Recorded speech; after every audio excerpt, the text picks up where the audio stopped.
Roubadei, boa tarde. Boa tarde, Pedro. Boa tarde, presidente. Uma honra estar participando dessa sessão. Muito obrigado. Ok. Boa tarde, presidente. Estou às ordens. Ok, Pedro. Boa tarde, Valdec, Carlos Macedo. Marta, eu já falei. Enfermeira. Luiz, já falei. Ferreirinha. Pedro Brazão, Alexandre Quinoploc, Alexandre Freitas, Vandro Anderson, Subtenente Bernardo, Dionísio Lins, Renata Souza, delegado Carlos Link. Pede para entrar a TV lá, por favor. Boa tarde, presidente. Boa tarde, Renata. Presidente. Um instante, por favor. Boa tarde a todas e a todos. Estamos dando início à reunião de líderes, do Colégio de Líderes, cuja pauta são os projetos 2884-2020, que trata do ingresso de militares temporários voluntários no Corpo de Bombeiro Militar. Segundo projeto da pauta 2772, que dispõe sobre a instituição de um regime diferenciado de tributação para o setor atacadista. E o terceiro projeto é o mensagem do Poder Executivo em relação à composição da classe docente 1 e trata do professor 30 horas. Então, eu queria ouvir o Roubadei, o comandante do nosso querido bombeiro, para que a gente pudesse dar um encaminhamento e depois ouvir o líder do governo, ou alguém que fale pelo governo, ou o Bruno Dauari ou o Márcio. Com a palavra, o nosso comandante Roberto Roubadei, nosso secretário de Estado. Muito obrigado, presidente. Uma boa tarde a todos. Como já disse, uma honra poder participar desse colégio de líderes, esclarecendo esse projeto que vem resolver o maior problema da nossa corporação, que é a perda de efetivo da ordem de 3.000 pessoas, 3.000 militares nos últimos anos, e os serviços, atendimentos estão aumentando todos os meses. Precisamos abrir quartéis em novas cidades que não possuem ainda atendimento, em bairros da capital que cresceram muito, especialmente na Zona Oeste, e nós não vamos conseguir fazer isso no modelo antigo que vínhamos fazendo do bombeiro militar, ficar com a legislação nova 35 anos na corporação. E seguindo o modelo de países que com sucesso fazem isso, eu tenho dito que o bombeiro ele é temporário, presidente, em todo lugar do mundo. E só aqui no Brasil que o bombeiro fica 30, 35 anos nessa atividade desgastante e precisamos modernizar esse modelo. E é isso que o projeto traz.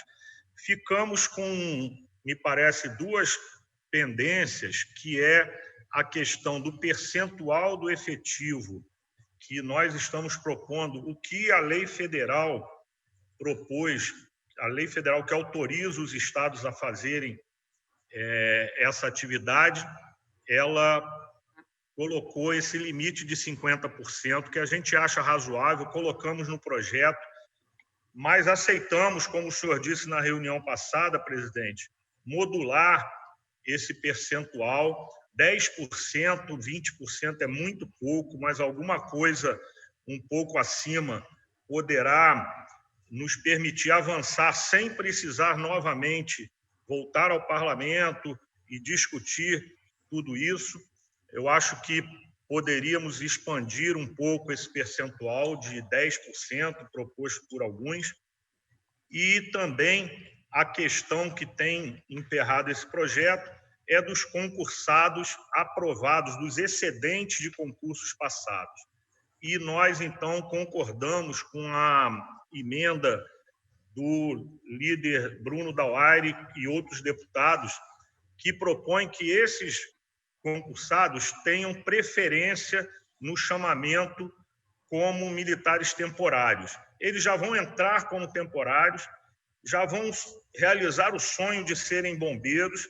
E, nesse meio tempo, enquanto eles ficam aí já sendo treinados, já participando das nossas atividades, a gente busca uma solução jurídica que hoje está emperrada na PGE e facilmente eles passam de lado. Se essa solução for obtida, eles deixam de ser temporários num dia e viram efetivos no outro, e já formados, já trabalhando. Eu acho que é uma grande alternativa. E aí nós concordamos com essas propostas de aumentar um pouco o percentual da emenda do deputado Luiz Paulo e também tratar do assunto dos concursados excedentes. E quero dizer, também agradecer as inúmeras emendas que contribuíram muito com o projeto, já garantindo a escola de sargentos, que é uma ideia nossa. Hoje nós não precisamos disso.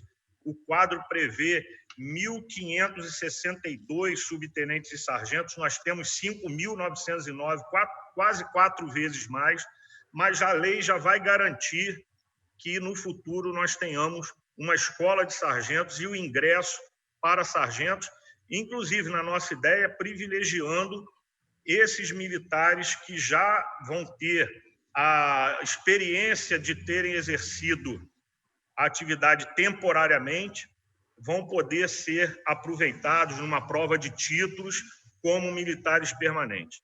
E eu quero agradecer essa contribuição do Parlamento, sempre muito importante, essa e várias outras que nós recebemos.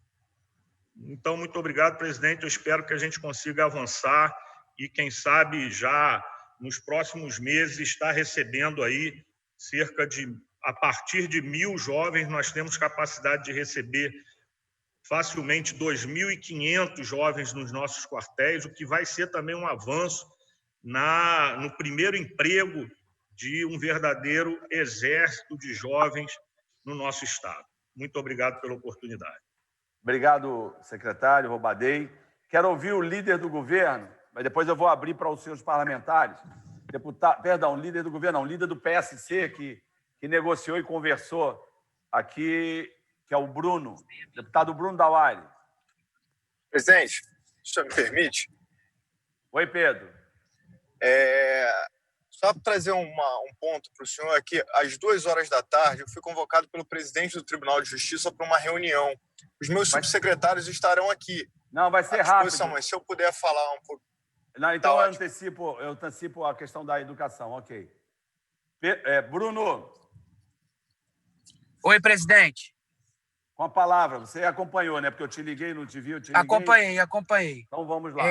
Eu queria aproveitar as palavras do secretário Roubadei, né, para tentar entabular junto ao Colégio de Líderes um acordo tanto na questão do percentual, né, e em relação também à questão da minha emenda, né, que é uma emenda facultativa, né, faculta aquele aprovado no concurso que aguarda a efetivação do cargo de servidor, né, essa emenda faculta ele a ter preferência caso ele queira ingressar no serviço temporário. A gente acredita que é uma emenda que vai ajudar bastante a esses aprovados que a gente tanto luta, uma vez que, aprovando essa emenda, eles participarão do curso de formação para o cargo que eles foram aprovados, o que facilitaria, senhor presidente, futuramente, porventura, a efetivação desses excedentes como servidores públicos aprovados em concurso público. Então, assim, queria reforçar a proposta do próprio Roubadei e tentar achar, junto ao deputado Luiz Paulo, um percentual que possa fazer com que a gente chegue a um acordo no Colégio de Líderes.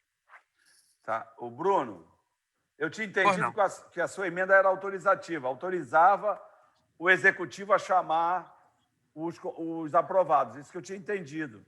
Você falou que agora existe também a emenda autorizativa. Que faculta ao aprovado, aí eu entendi diferente. Não, na verdade, presidente, são duas emendas, então. Uma emenda que traz autorização ao Poder Executivo para chamar, e uma outra emenda que já é essa que eu falei, que é facultativa.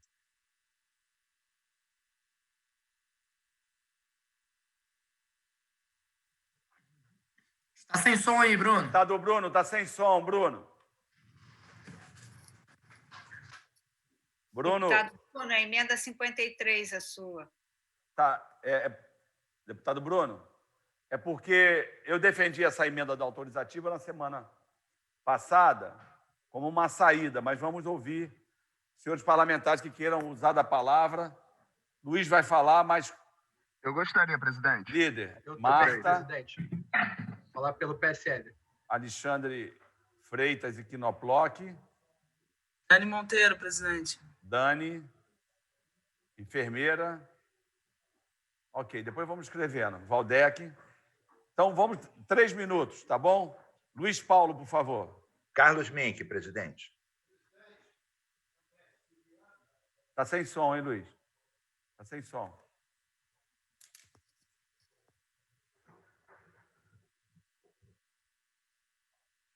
Presidente André Siciliano, senhoras e senhores deputados. A matemática define o percentual. A lei federal não diz que tem que ter um percentual de 50%. É o limite máximo. Logo, o percentual vai de 1% até 50%. O comandante Roubadei foi claro de dizer que precisava chamar aproximadamente 2.500 novos bombeiros. O quadro dos bombeiros é de 24 mil. 10% de 24 mil são 2.400. 400 excedentes e 2.000 novos. Então, 10%, como um projeto piloto, resolve a questão. Se a gente optar por 15%, 15% já serão 3.600. É gente demais que nem sequer será chamada nessa quantidade. Então, me parece, deputado Bruno Dauari, que 10% para um projeto piloto é o número ideal. Agora, há necessidade de se garantir o chamamento dos 400 excedentes nas suas respectivas funções, inicialmente como bombeiro voluntário. Garantir a eles tem que ser o desejo deles, mas tem que ser determinativo ao Estado e facultativo aos excedentes. Porque, se for autorizativo ao Estado, o que vai acontecer é que o Estado não vai cumprir, como não tem cumprido nenhum projeto autorizativo que sai dessa casa. Então, essa é a minha posição, presidente André Siciliano. Obrigado, Luiz. Deputada Marta Rocha, por favor. Presidente André Siciliano, boa tarde. Coronel Roubadei, senhoras e senhores deputados. Eu quero fazer algumas ponderações na linha do que falou aqui o deputado Luiz Paulo. Primeiro, Coronel Roubadei, eu reconheço que o senhor é uma pessoa de bom diálogo com essa casa, mas eu também percebi na apresentação desse projeto que esse projeto foi profundamente questionado pelos bombeiros militares. Eu acredito que todos os deputados receberam diversos documentos com as preocupações do corpo efetivo do Corpo de Bombeiros relativo ao que esse projeto, as inovações desse projeto. Eu apresentei uma emenda que alcança a previsão de 25%, mas quando eu ouço o deputado Luiz Paulo, eu também faço uma crítica à minha emenda, e considero que 10% seria talvez um número ideal na realidade que foi apresentada na sua fala.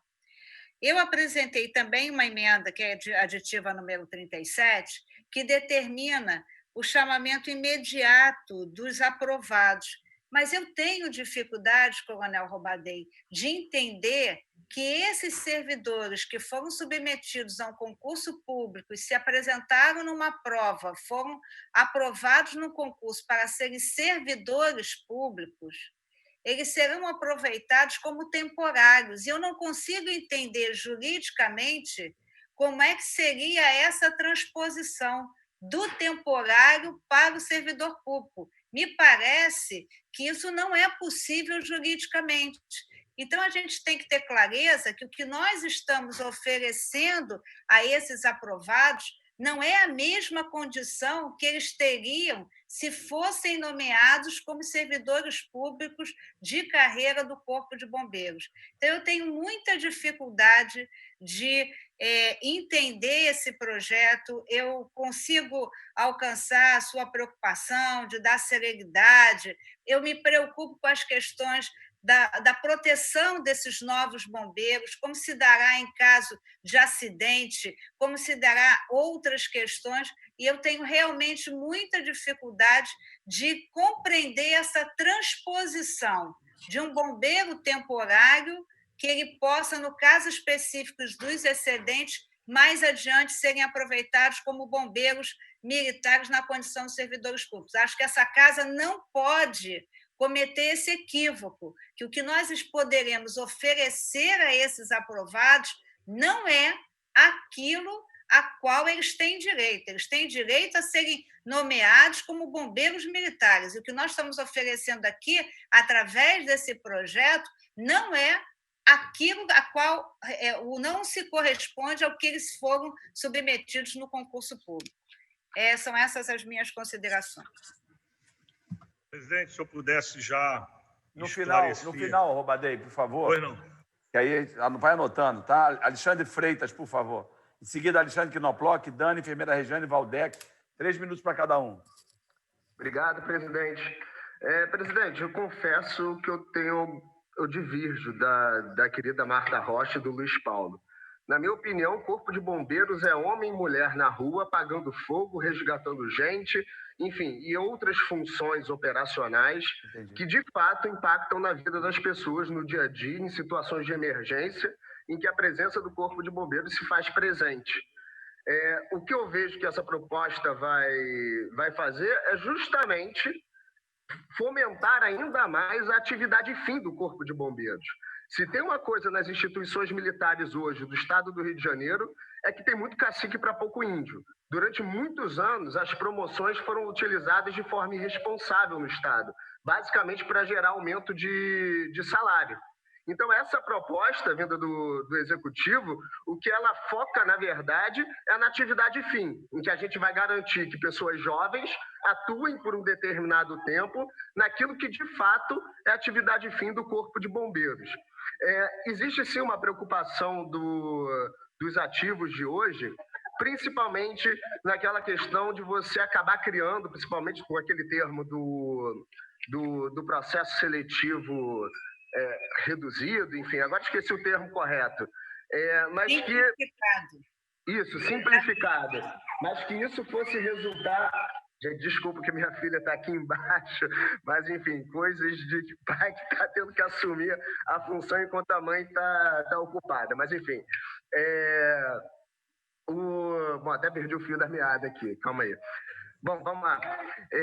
Mas, então, esse processo simplificado chegou até o meu conhecimento que isso poderia significar abertura de porteira para oficiais virem a interferir na escolha de quem iria ocupar esses cargos. Então, eu acho que isso tem sim que ser uma preocupação do parlamento. Esse processo simplificado ele tem que ser claro, tem que ser transparente e não pode gerar qualquer benefício que não seja a escolha do melhor servidor para a atividade fim do Corpo de Bombeiros. E aí eu queria a opinião do Coronel Roubadei sobre as minhas 2 emendas. Eu coloquei uma emenda número 62, que restringe a adoção desses cargos para para algumas funções que não fazem muito sentido para a atividade fim do Corpo de Bombeiros, e a 63 ela trata de uma coerência orçamentária, ou seja, uma responsabilidade orçamentária para que para que se torne viável a convocação dessas pessoas temporárias. Então, eu gostaria da opinião do Robadeio sobre a emenda 62 e a 63, por favor, e dizer que eu sou totalmente a favor dos 50%, porque, como eu disse, eu acho que a gente tem que focar no homem e na mulher que vai apagar fogo, que vai resgatar a pessoa e que, obviamente, você tem uma limitação de idade. Você não pode botar um senhor e uma senhora de 50, 60 anos para ir combater fogo e para resgatar a gente meia-noite, enfim, na madrugada, né? Então, eu gostaria apenas da opinião do Robadeio quanto a essas emendas, por favor. Presidente André, eu me inscrevi também. Ok. Então, Alexandre Knoploch, por favor. Obrigado, presidente. Boa tarde a todos. Presidente, a nossa questão trata de duas situações. Uma já colocada pela deputada Marta Rocha, que a gente também não consegue enxergar qual é o meio dentro do direito administrativo que a gente vai transformar esses que são temporários em servidores públicos, né? A gente está tentando aqui criar quase que uma gambiarra para dar um cala-boca naqueles que foram aprovados, criando uma solução aí temporária para depois eles virem esse caso ser efetivado. Só que eu não sei como isso vai acontecer. Sinceramente, acho que é até inédito dentro do nosso ordenamento jurídico da administração pública essa situação. Uma outra questão que nos causa estranheza é essa forma simplificada de contratar esses agentes, esses combatentes. Isso fica a critério de quem? Quem é que escolhe? Por que escolhe aqueles?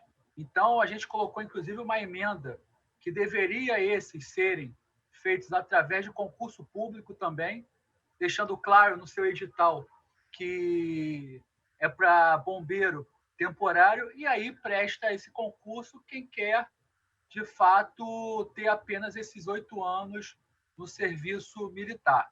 O que não pode, no nosso entendimento, é ficar a critério dos oficiais ou do Comando Geral do Corpo de Bombeiros escolher aqueles que vão ser os temporários. Fora isso, a gente acredita que 30% está de bom tamanho na questão dos voluntários, e estamos abertos aí ao diálogo para tentar chegar a um denominador comum. Deputada Dani, por favor. Obrigado, presidente. Boa tarde, deputados, deputadas. E também saudar aí a corporação, né, na figura do Coronel Rubadei, dizer que tenho profundo respeito pela Corporação de Bombeiros, há diversos trabalhos que essa corporação faz. Eu queria destacar que também é o atendimento e a recepção de estudantes, e foi dessa forma que eu conheci aquele enorme quartel vermelho, bonito, ao lado do Campo de Santana. Então, acho que esse é um trabalho também de encantamento da nossa juventude, de descoberta de espaços que são fundamentais. Então, queria começar só expressando realmente esse respeito à corporação.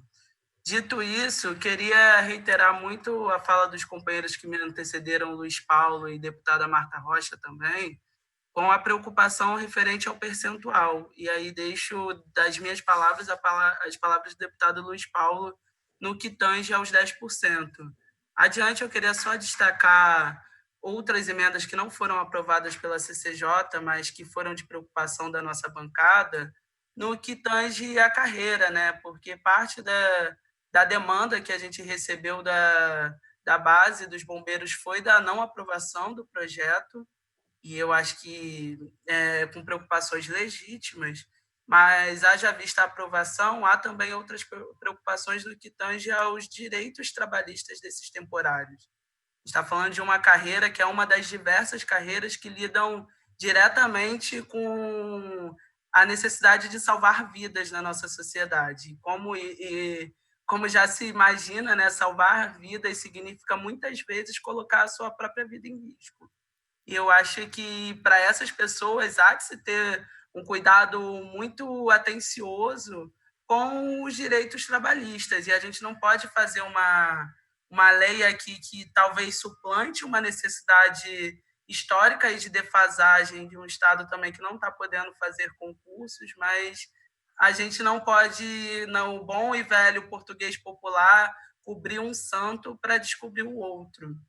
Então, a bancada do PSOL, né, fez emendas. Eu queria ouvir também um comentário do Coronel, que são as emendas 55, 56 e 58, que, em linhas gerais, se referem aos direitos, equiparação mínima dos profissionais praças e temporários, praças e oficiais contratados nesse caráter temporário, e a emenda 56 também, que visa subsidiar, a partir da Lei 880 de 85, eventuais lacunas desse trabalho temporário. Então, queria também ouvir a opinião do nosso óbvio nobre presidente André Siciliano e também do Coronel, porque acredito que essas emendas são de interesse da corporação, em especial da corporação que tenta manter aí anos e anos, décadas, esse comprometimento com o salvar vidas. Então, acho que isso perpassa também pela vida dos próprios agentes da corporação.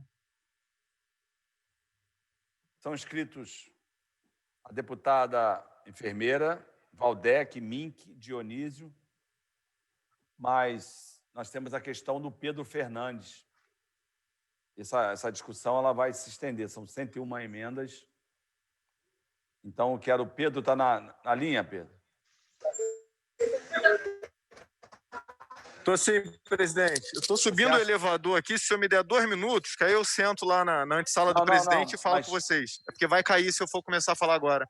Então, mas você vai ter uma reunião agora às 14 horas, não é isso? Isso, mas eu acho que dá tempo de eu falar antes, presidente. Eu ouvi também. Não, mas a gente espera você até 14h30, pode ser? Tá bom, sem problema. Melhor assim, porque senão... Tá sim, bom? Senhor. Valeu. Sim, senhor. Fica à vontade aí, Pedro. Flávio, depois vamos chamar um representante do CEP, tá bom? 14h30. Então, com a palavra, a deputada enfermeira Rejane. Boa tarde, todos e todas. Boa tarde, mandante Roubadei. Primeiro, falar que essa proposta não é nova, né, Coronel? Quando eu ainda fui, né, há muito tempo lá nos bombeiros para conversar e tudo, já tinha sido apresentada essa proposta e ela era justamente para os bombeiros que trabalham nas praias, né? E a informação dada é que os bombeiros ficavam velhos e não podiam, quer dizer, ficava com uma dificuldade maior de salvar a vida das pessoas. Então, eles tinham esse projeto para colocar ali e sanar um problema do Corpo de Bombeiros nas praias do Rio de Janeiro, né? Mas a gente acha o seguinte, pode ser um projeto importante, né, do mesmo jeito que é o alistamento militar, né, onde as pessoas entram, desenvolvem um tempo ali dentro e depois saem. Então, nessa questão, a gente também acha que não precisa ser 50% desse efetivo.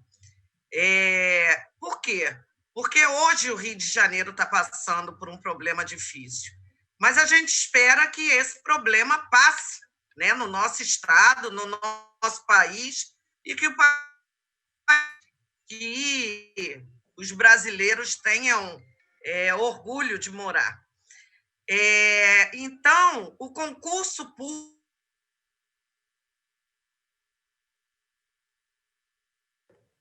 Deputada enfermeira, está sem som, enfermeira. Enfermeira, eu vou chamar o próximo orador, deputado Valdec, tá? Deputado Valdec. A idade... Enfermeira... E tem várias emendas nossas para...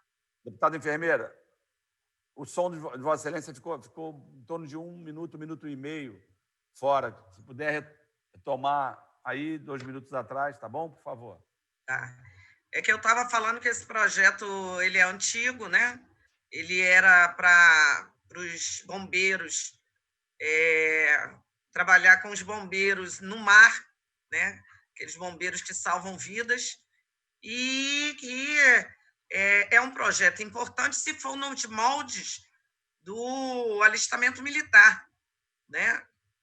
A gente tem que ter aí uma emenda, porque teve várias emendas na questão do efetivo e na questão da idade, né? Eu acho que 10% está de bom tamanho para a gente começar, porque o que eu falei é que o Rio de Janeiro e o Brasil têm que passar por esse momento de trevas. A gente espera que tenha concurso público, a gente espera que as pessoas tenham um lugar ao sol, como teve o Coronel Roubadei, né, que foi concursado e está a vida inteira dele aí no Corpo de Bombeiros. Então, a gente espera que também as pessoas, né, o futuro do nosso país, tenham essa expectativa. Então, nós temos que limitar tempo, temos que limitar idade, e em relação aos concursados, nós temos que garantir aqui que assim que... Porque eles fizeram concurso. Aqui não há de se falar que eles vão entrar como voluntários e depois passar a ser efetivos. Não dá para ser isso, até porque eles entram como voluntário. Depois que cumprirem o tempo de voluntário, eles são mandados embora e estão desmobilizados, e estão velhos para lutar, né? A gente não sabe o que vem pela frente.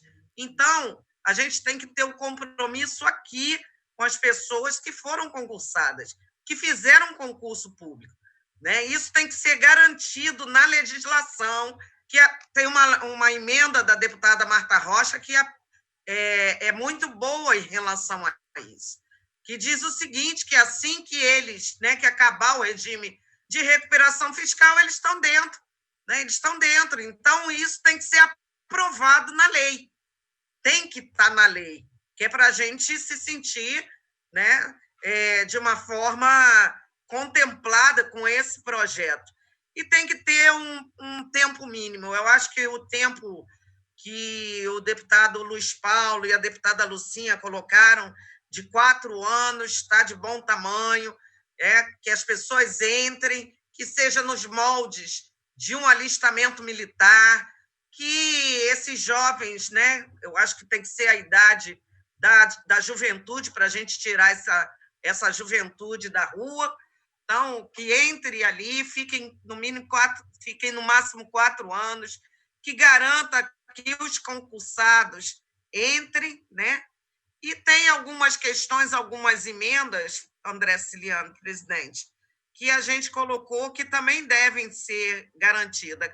A questão da reserva de vaga para as mulheres, tem ali a questão dos candidatos sem crimes, né, que eles entrem nesse sistema, mas que a vida pregressa deles também seja avaliado, e através de concurso, porque senão vai ser indicação política, como já está aí, ó, os guardiões do Crivella. É isso, é indicação política, né? Indicação política para as organizações sociais, é indicação política dos servidores.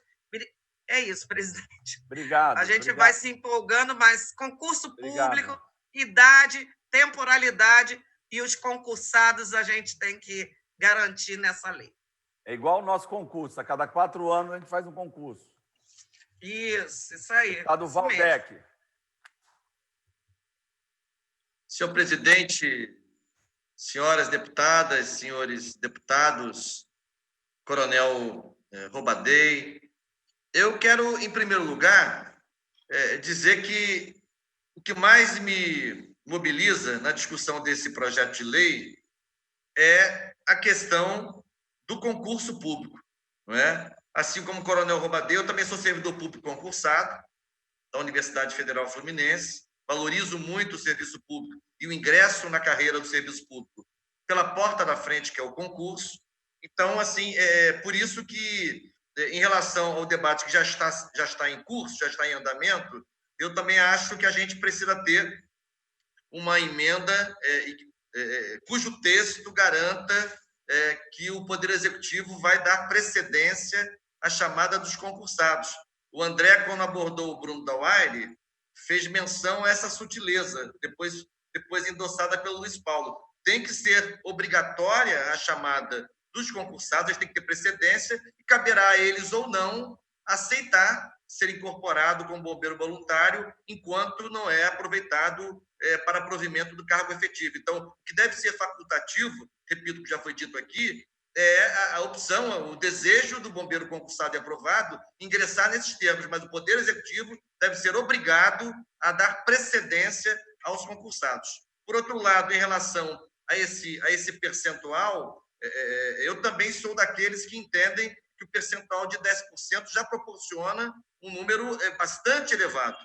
Então, eu ficaria com o percentual de 10% e levanto um outro aspecto, um aspecto combinado das emendas 90 e 91 que eu fiz. Eu tive outras emendas aprovadas, coronel, mas assim, essas duas especificamente, 90 e 91, a 91 é sobre o concurso público, que as Forças Armadas fazem um processo semelhante, congênere a esse que está sendo proposto, só que elas fazem por concurso público, não fazem processo seletivo simplificado. Para oficiais temporários, por exemplo, é um concurso, não é uma seleção simplificada. Eu já tive, inclusive, alunos meus da universidade que prestaram esse concurso e ficaram no plantel de oficiais temporários da Marinha pelo limite de 8 anos. Então, por que não, já que o tempo máximo previsto no projeto é de até 8 anos, né, eu acho que é tempo demais para um processo seletivo simplificado. É a minha opinião. Por isso que eu fiz a emenda 91 e a 90.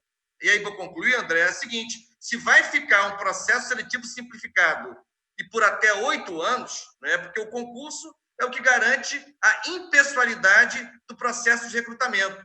Evidentemente, quando a gente faz esse debate, coronel Romadei, eu não estou colocando dúvidas sobre ninguém a priori, não se trata disso. Entenda bem, é uma discussão de princípios. Não é? O concurso público garante a impessoalidade. Um processo seletivo simplificado já é mais frágil nesse sentido. Então, a emenda 90 que eu faço é a seguinte: se vai ter um processo simplificado e se o bombeiro voluntário vai poder ficar até 8 anos, que pelo menos se tenha uma emenda restringindo o nepotismo, não é? Restringindo a participação de candidatos que têm um grau de parentesco, vínculo de parentesco com oficiais bombeiros, porque não vai ter concurso, vai ficar por 8 anos. Algum limite a gente tem que ter. Então, é um pouco a consideração que eu queria fazer, André, em função do debate que já está em andamento.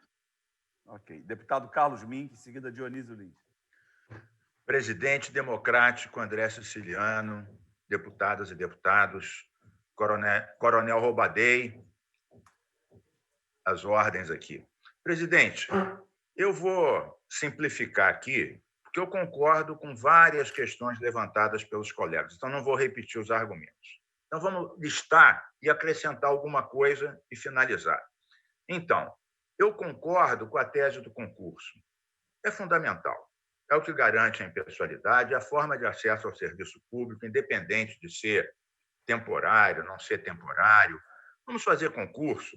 Já tem toda essa discussão política, indicação. Vamos para o concurso. Eu acho que isso aí 10%, eu acho muito razoável. O Luiz Paulo começou a falar, vários outros falaram, né? Marta, Valdec. Um terceiro tema, então, concurso, 10%. Outro tema, a questão do aproveitamento dos que já estão concursados. Concurso válido, ainda não foram chamados. A enfermeira Rejane foi muito enfática, mas antes dela, Marta também falou, Luiz Paulo, Valdec. Eu sou daqueles que acho, inclusive, o regime de recuperação fiscal, ele não elimina os direitos de quem foi concursado. Então, eu acho, há uma emenda, Valdec referiu a ela, a enfermeira Rejane, imagino que também, uma emenda que diga o seguinte: esses concursados serão aproveitados a partir do fim do regime de recuperação fiscal, por exemplo. Então, eu acho que isso resolve a questão dos temporários, que já foi explicada pelo coronel Roubadei, né? Ninguém discordou, com o direito adquirido. Um concurso válido, você não pode simplesmente passar um apagador e tirar um direito líquido e certo. Por último, então, concordo com essas 4 teses.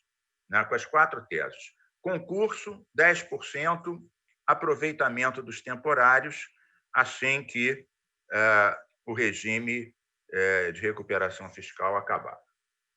O último ponto que eu levanto, coronel Roubadei, é a seguinte questão. Eu fui secretário e interagi muito com a Defesa Civil e com os bombeiros, em vários pontos. Eu vou destacar 2 apenas.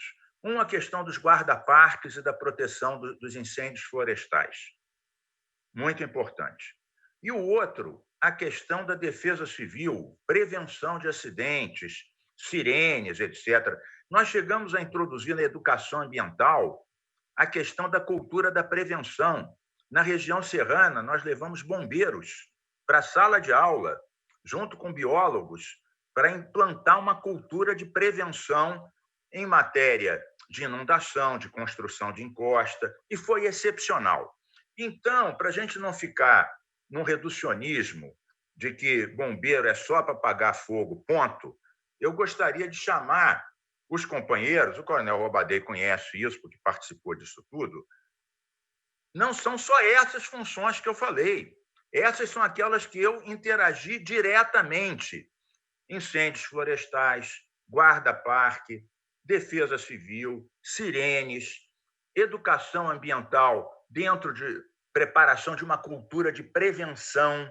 Né? Então, eu acho que a gente deve resgatar isso tudo até na formação desses nossos. E, para concluir, dizer que eu concordo com o que foi dito pela deputada Dani e pelo deputado Valdec também, daquelas restrições, né?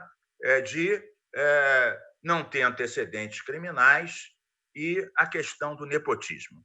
Então, eu fecho por aí, saudando o coronel Roubadei, saudando a valorosa corporação dos bombeiros e valorizando a defesa civil, que é muito mais do que apagar incêndio, merece todo o nosso respeito.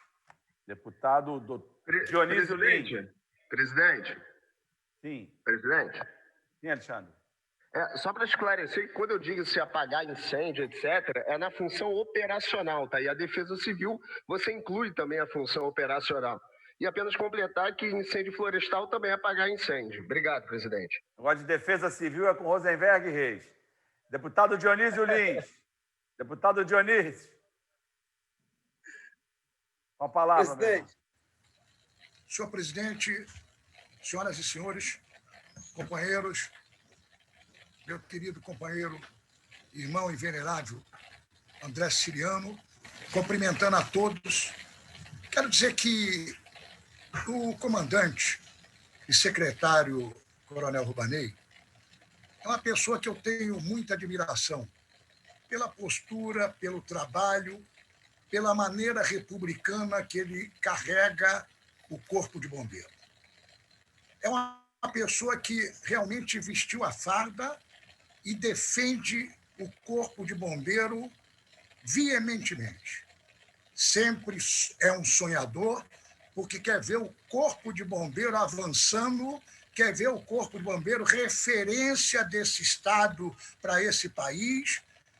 E sempre, no teor, a gente costuma dizer, eu, Dionísio Lins, que a polícia, para nos defender, até mata, mas o bombeiro salva. O bombeiro está sempre no dia a dia, dando atenção a todos nós, porque eu costumo dizer que o bombeiro é a categoria militar que a população endeusa. Devo dizer que, com acatamento das preocupações desse parlamento, do pedido de Vossa Excelência, nobre presidente André Siciliano, e de outros companheiros deputados, eu me sinto contemplado naquilo que ele está colocando para ajustar um momento cruel, mas um momento que nós vamos poder agregar e aumentar a categoria do bombeiro e, mais que isso, garantindo àqueles que foram preteridos em poder optar nessa condição e a seguir, não é, se ajustar e dar a César o que é de César, ou seja, dar o direito a todos aqueles conforme emendas diversas que já foi acatada. Eu quero registrar o meu aplauso e reiterar ao presidente André Siciliano o meu respeito, admiração e dizer o seguinte: o presidente André Siciliano é um craque, porque ele sempre organiza os modus operantes e, no final, a população sai ganhando, no final, o Estado sai ganhando, no final, o parlamento sai ganhando. Enfim, é realmente um gestor que eu tiro o chapéu. De modo que eu só tenho a parabenizar a gestão do secretário Rubanei, coronel que eu respeito muito, General. de atos republicanos, viu?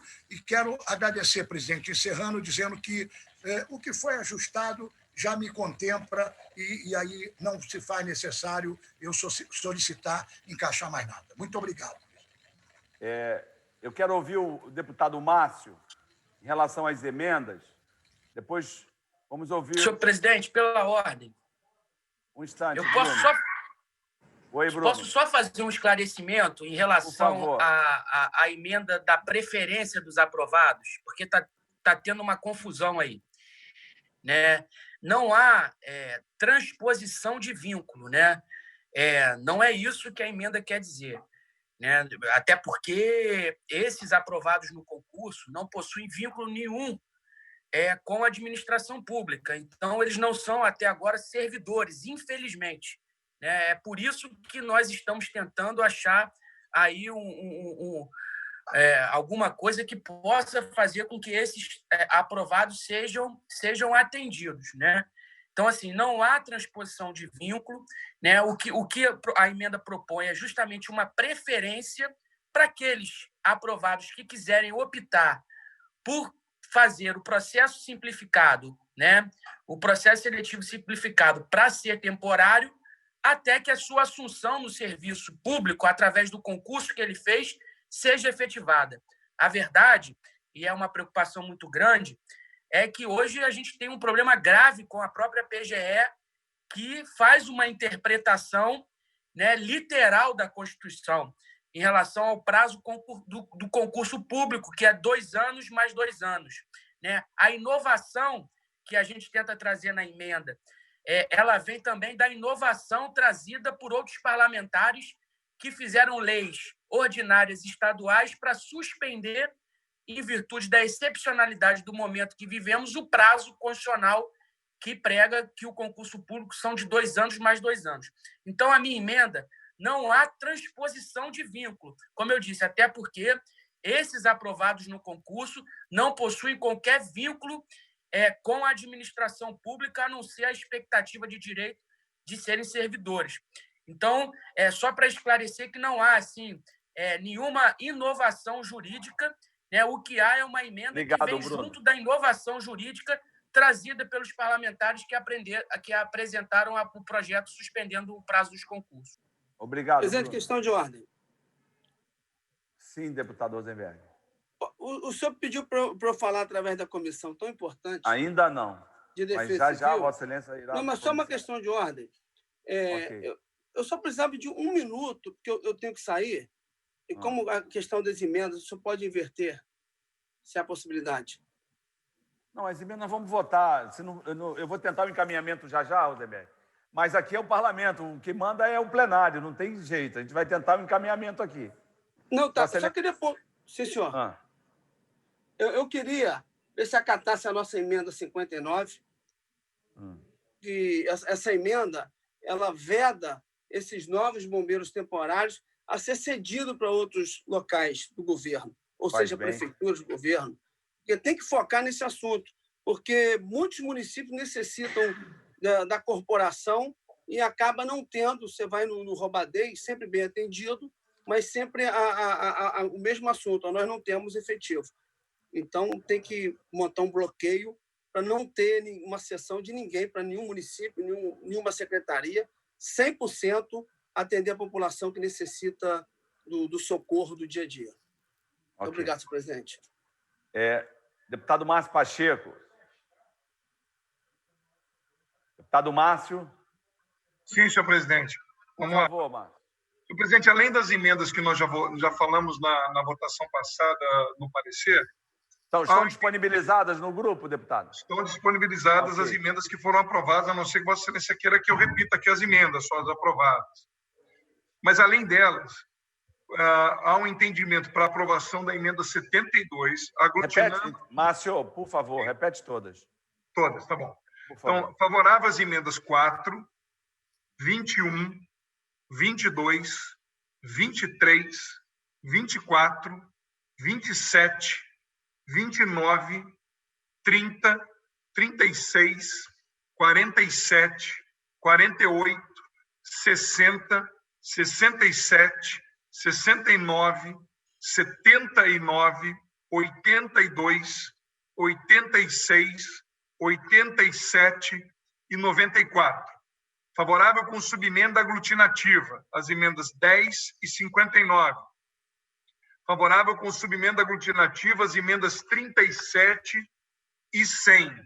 E, além delas, aprovar a 72, aglutinada a 1, que aí nós teríamos os 30% de efetivo. E, além delas, a do deputado Bruno Dauari, que ele falou no início, que é a 53, mudando para autorizativa, transformando a 53 em autorizativa. Esse é o encaminhamento da proposta. Okay. Posso questionar? Não. Um instante, olha só. Nós não vamos votar nada aqui agora. Alexandre, Vossa Excelência já falou por 3 vezes. Não, só queria saber sobre a 62, presidente. Pelo Márcio. Queria que o Márcio dissesse só. Por que rejeitar mesmo? A gente não vai dar, são 101 emendas. Se ele tiver que dar esclarecimentos por que ele aprovou ou rejeitou, aí o parecer está no grupo, ele já acabou de falar. Tá? Presidente, só uma dúvida, pode ser, presidente? Por favor. Eu estou com dúvida. A emenda aditiva da deputada Marta Rocha, a 37, ficou no bloco dos aprovadas, por favor? Márcio. Aprovada, aglutinada a 100, aprovada. Ok. Valdec. Presidente, é só uma dúvida também pontual, é que eu entendi na semana passada, depois da minha intervenção, que o deputado Márcio Pacheco tinha acolhido a 81 também, e ele não cantou agora. De toda. Eu pedi para ele repetir, o Valdec. Não, eu sei, André. Como ele não citou 81, eu fiquei com dúvida, porque eu entendi que na semana passada... Vai falar agora. Senhor presidente, o deputado Valdec tem razão. A 81 será acolhida. Ok, obrigado. Alexandre Freire. Já, Marta. Presidente. Um instante, Luiz. Alexandre. Deputada Marta, por favor, em seguida, deputado Luiz Paulo. Oi, eu tinha caído, presidente. Desculpa, não escutei. O que o senhor falou? Eu caí. Não, você queria falar 1 minuto. Só sobre a 62. Eu só gostaria de saber do Márcio Pacheco por que não faria assim. Já, Alexandre. Analisa a 62, voltamos já. Analisa. Deputada Marta, em seguida, deputado Luiz Paulo. Deputado Márcio Pacheco, eu fiquei agora um pouco preocupada, porque quando o senhor aprova a emenda aditiva 53, o senhor coloca que será autorizativo. Então, se for autorizativo, o cerne dessa emenda pelo deputado Bruno Dauari é que, havendo candidatos aprovados em concurso público, né, ainda que em cadastro, eles terão prioridade. Se a gente tirar essa obrigatoriedade da prioridade, o que nós poderemos ofertar aos candidatos que foram aprovados no último concurso? Eu posso ter entendido errado, por isso que eu estou lhe indagando, porque o senhor diz também a emenda do deputado Bruno que será autorizativa. Aí fiquei preocupada. Já vou dar um encaminhamento e eu acho que a gente vai tentar ajudar aí. Coronel Robadeiro, por favor. Presidente, vou tentar ser breve Vai comendo vocês. nesses inúmeros comentários. Nós não Comendo vocês. nos contentamos com 10%. Quando nós falamos de 2.500, nós temos capacidade facilmente de receber 2.500 militares nos nossos 115 quartéis. Comandante, um instante, Robadei. Pois não. Lucinha, seu som está aberto, Lucinha. Tem mais um som aberto aí. Flávio do CEP está com o som aberto. Por favor, Robadei, com a palavra. Obrigado. Nós pedimos mais do que 10%, porque nós temos capacidade de receber para formar por ano, com certa facilidade, 2.500. Mas nós temos um déficit real, além do déficit da lei, que eram 24 mil, nós já tivemos, em passado recente, 17 mil bombeiros. E nós temos um plano de repor esses 17 mil, que seriam 5 mil, 2.500 no ano que vem, 2.500 no outro ano, e repondo, então, chegando aos 17 mil. E depois uma troca de 1.000 por ano, aproximadamente. A proteção, enfermeira Rejane e deputada Marta Rocha, é a mesma das Forças Armadas. Nós vamos estar no Decreto-Lei 667, que reorganizou as polícias militares e corpos de bombeiros e que foi alterado agora recentemente. Ali trata da proteção que os nossos temporários terão, que é a mesma das Forças Armadas, e esse é o mesmo motivo pelo qual nós estamos propondo o processo seletivo simplificado, para dar agilidade, e é o mesmo processo que os jovens entram nas Forças Armadas. Lá, quando há concurso, são provas de títulos, que um jovem de 18 anos não vai ter título para competir. Nós pretendemos fazer um recrutamento semelhante ao que é feito nas Forças Armadas. Aliás, o Estado-Maior vem tratando disso e bebendo na fonte das Forças Armadas, que faz isso muito bem todos os anos. E por isso nós defendemos essa questão. Enfermeira Rejane, quanto à proposta não ser nova, realmente houve no passado recente a questão dos guarda-vidas, mas isso se tornou uma coisa mais ampla, a necessidade é muito ampla. E não é uma situação para o momento do regime de recuperação fiscal. Isso é um novo modelo. Nós não temos como ficar recebendo bombeiros para ficar aqui 35 anos. A gente precisa ter uma renovação como se acontece no mundo todo. No mundo todo, os bombeiros são renovados periodicamente, voltam para os seus trabalhos, são voluntários em muitos países, e nós precisamos avançar nesse sentido.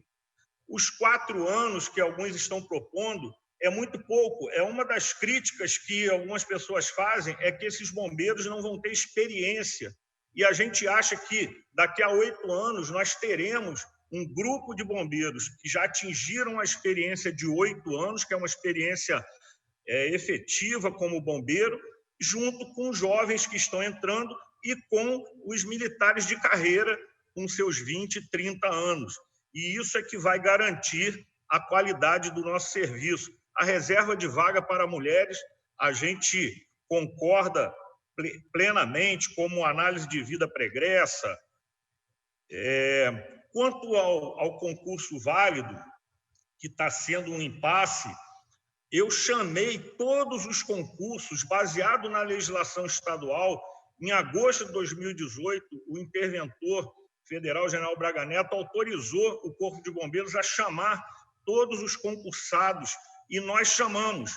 A PGE nos proibiu de chamar para 3 desses concursos, vetou esse chamamento. E isso está em discussão, nós queremos chamar. Enquanto isso se discute, a nossa proposta é que esses jovens já sejam os primeiros da lista para os temporários. Eles vão receber no primeiro ano a mesma formação que receberiam como concursado ingressando na corporação. Superado esse imbróglio, eu entendo que a corporação vai aproveitá-los como efetivos, e isso é apenas para nós avançarmos e podermos dar andamento a esse projeto. Deixa eu ver se tem mais alguma coisa aqui. Sim, deputado Mink, a gente pretende no futuro colocar esses jovens, fazer convênios, colocar como guardas-parques. Nós, no ano passado, a convite do Corpo de Bombeiros francês, visitamos um quartel de bombeiros que existe dentro do Museu do Louvre.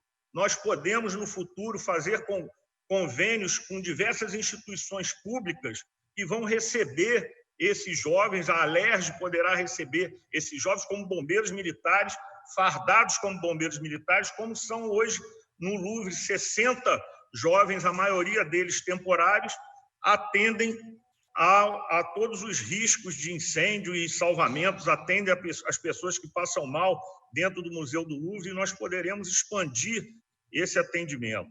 A vedação de ceder, deputado Rosenberg, nós concordamos plenamente que mantenha a atividade fim, que é o que nós queremos, e, se não me engano, isso já estava também no projeto original.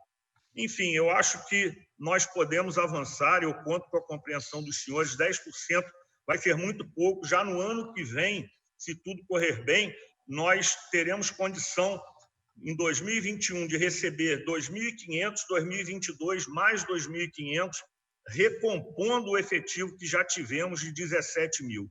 Era para isso que nós estamos defendendo aí um percentual um pouco maior. Muito obrigado, acho que respondi os principais questionamentos. Dani, eu não vou abrir, que nós temos mais 2 temas na pauta. Nós estamos 1h10 a discutir esse tema. Nós não vamos avançar porque são 101 emendas. Já Vossa Excelência vai falar. Então, eu queria perguntar se ele falou, porque realmente cortou para mim, se ele falou das emendas 55, 56 e 58. Se ele citou, não quero abrir nenhum debate. Não citou, porque quem tem que falar isso é pelo governo, é o líder do governo, o líder do PSC. Entendeu? Presidente, só para te dar boa tarde a todos, estou acompanhando aqui as discussões, tá? Então, Roubadei, eu não ouvi nenhuma outra proposta além de 10%. E se a gente conhece um pouquinho a casa, até quem defende a corporação está pedindo 10%. Então, eu queria Desculpe, presidente, mas tem pelo menos 2 que defenderam 30%. Exato, o Márcio defendeu 30%, presidente. Não, ok, mas se for para voto, não vai passar. A gente tem clareza disso. A gente tem clareza. Aconteceu há 2 semanas atrás uma coisa dessa na CCJ com o Mink. Eu quis encaminhar para ajudar. Do contrário, vai ficar nos 10. O que eu vou encaminhar? A gente faz uma proteção aos 400 que estão aprovados os excedentes. O que é a proteção? A gente prioriza, os primeiros que vamos chamar são os 400, mais 15%. 400 está fora do percentual. Chamou 400, 200 vieram, nós vamos somar aos 15% os 200 que não vieram. E como é uma coisa experimental, Vossa Senhoria mesmo falou, a gente analisa isso daqui mais 12 meses, a gente volta a discutir. Deu certo, é importante, o governo manda uma mensagem para cá e a gente discute. Permite até 50%. O ótimo é inimigo do bom. Eu acho que a gente poderia garantir os 400 15% está razoável, presidente. Dá para a gente começar a trabalhar. Então, obrigado. Pronto. Tá certo? Aí, mas primeiro é o seguinte. Eu quero saber dos demais líderes se tem esse entendimento para a gente fechar a questão, porque não adianta bem encaminhar e depois... O senhor falou tão rápido e falou aí meio truncado que não deu para entender, não. Então, vamos de novo. Porque uma coisa é os 400 iniciais agora. Daqui a 4 anos, são 15% ou são 10% nos concursos? Vamos ouvir, então. Vamos ouvir, a enfermeira, por favor. Bem, primeiro, garantir o chamamento de 400. Priorizar. É obrigatório chamar 400. Dos 400, como não é uma questão ainda do concurso, podem lá decidir que não. Opa, eu estou aqui com um emprego já, estou garantido, mas não vou entrar aí porque não é garantia. Então, são 400 vagas. Vamos chamar os 400. Se preencher das 400 vagas 200, restarão 200 vagas mais 15%. 15% está aprovado. Foi bom, o projeto foi exitoso, aí o governo manda mais para cá uma outra mensagem para chamar um percentual que for da vontade do governo. E a gente vai mediar aqui. O plenário vai votar. O senhor está propondo 15%. Mais 400. Tá. 15 mais 400. Perfeito. Tá bom? Mas eu quero ouvir os líderes, para que a gente possa sair daqui com um acordo. Se não houver o acordo, não adiantou nada. Algum líder que queira encaminhar contrário a essa proposta?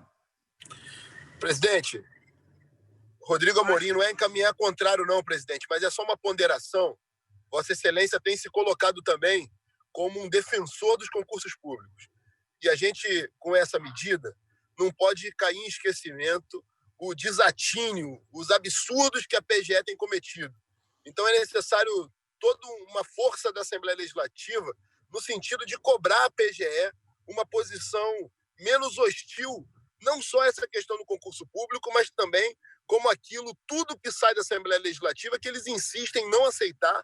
E nesse caso específico do concurso público, há 3 leis estaduais que a PGE insiste em descumprir. Se ela considera que a lei é inconstitucional, que ela faça por via correta, adequada. A PGE não tem legitimidade, competência para dizer que algo que foi produzido no âmbito da Assembleia Legislativa, cumpriu todo o interprocessual legislativo, é inconstitucional ou não. Eles não têm competência para isso, presidente. A gente precisa enveredar esforços e abrir fogo contra a PGE.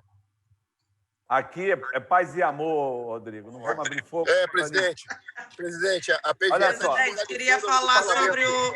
Um instante, por favor. Em nome do PCdoB. Então, a gente precisa saber, tem algum líder contrário a essa proposta ou tem uma outra proposta? Presidente, eu queria me manifestar. Deputada enfermeira, 1 minuto, Marta, 1 minuto e Alexandre Freitas, 1 minuto. Então, presidente, eu acho que a questão aqui, pelo menos da minha parte, não é em relação aos 15%. O que a gente quer garantir é que os concursados tenham uma garantia também nessa lei, né? Que assim que acabar o regime de recuperação fiscal, né, que a gente tenha esses profissionais sendo incorporados, entrando, porque eles fizeram um concurso público, né? Eles não são, e aí foram aprovados.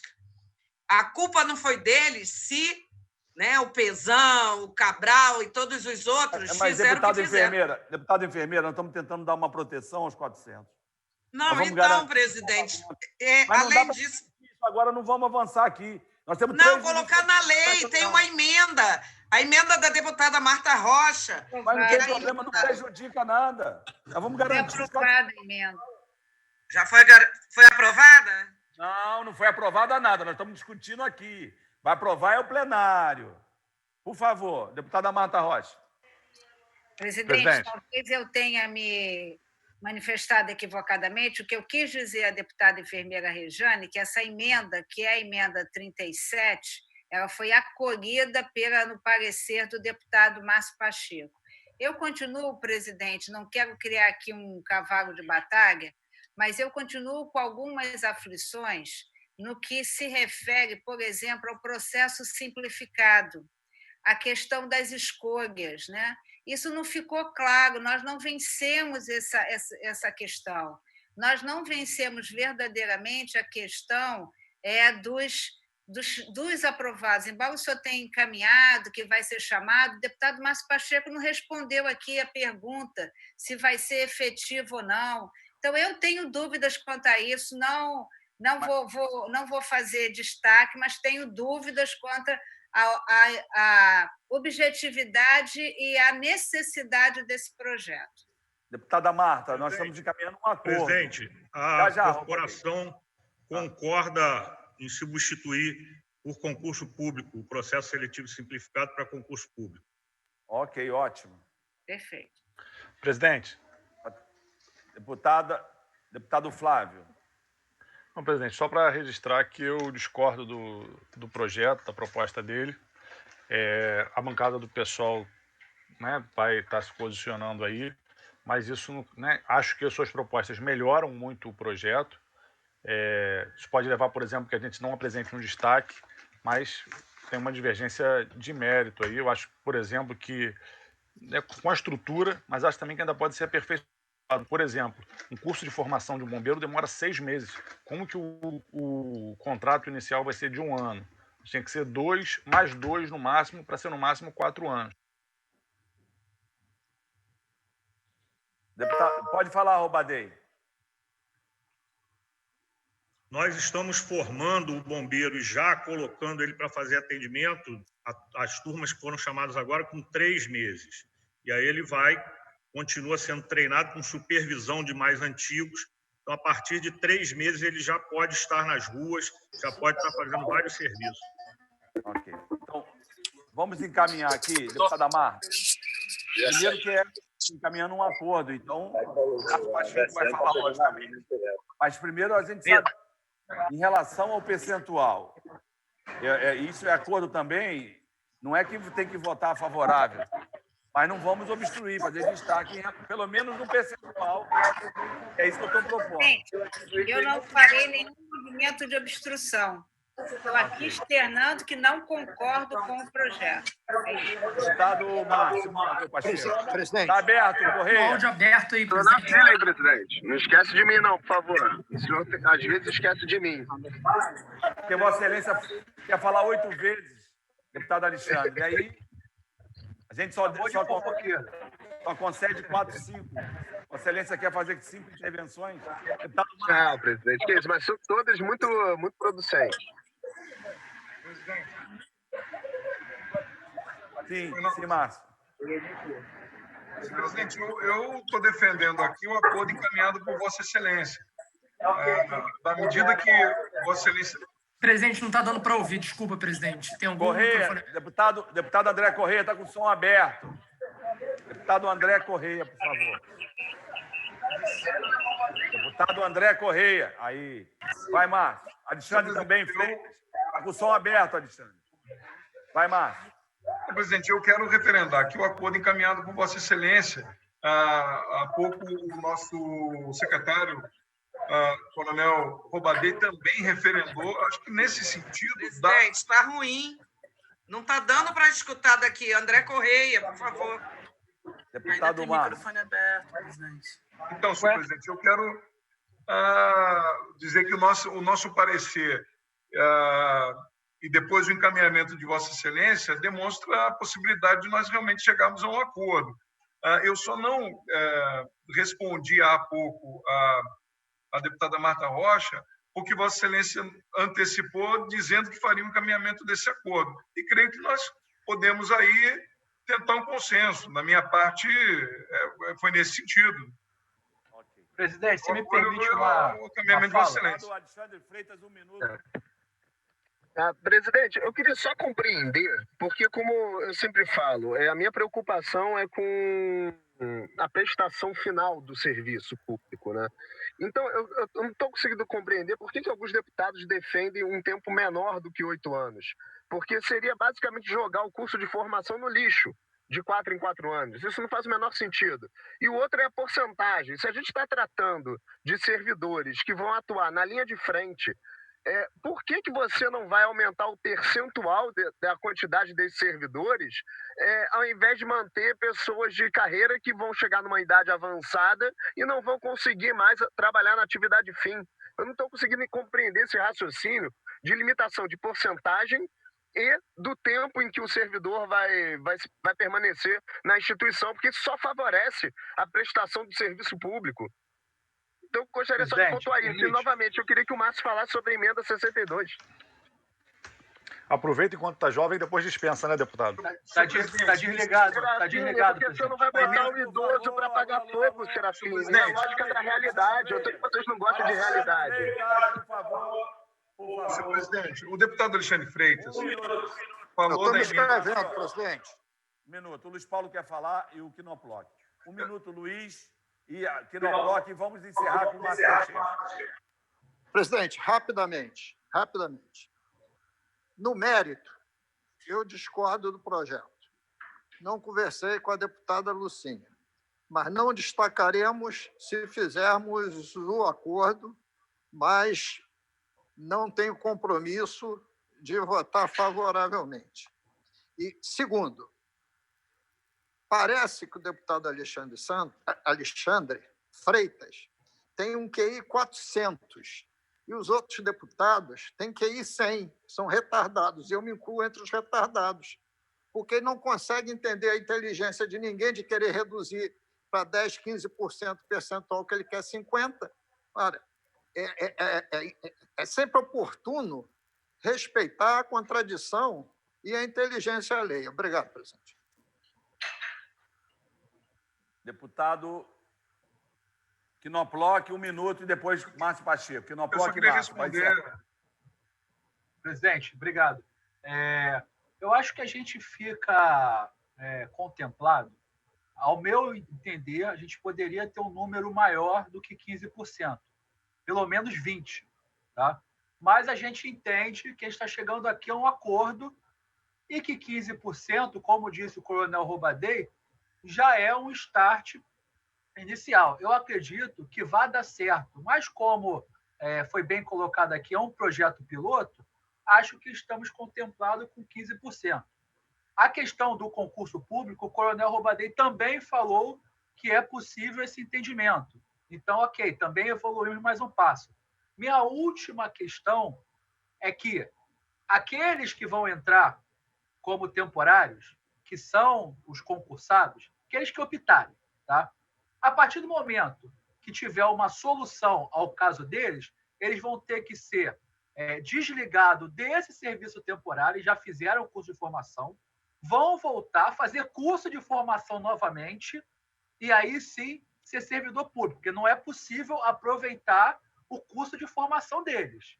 Isso aí não, é impossível, não tem dentro do direito administrativo essa opção.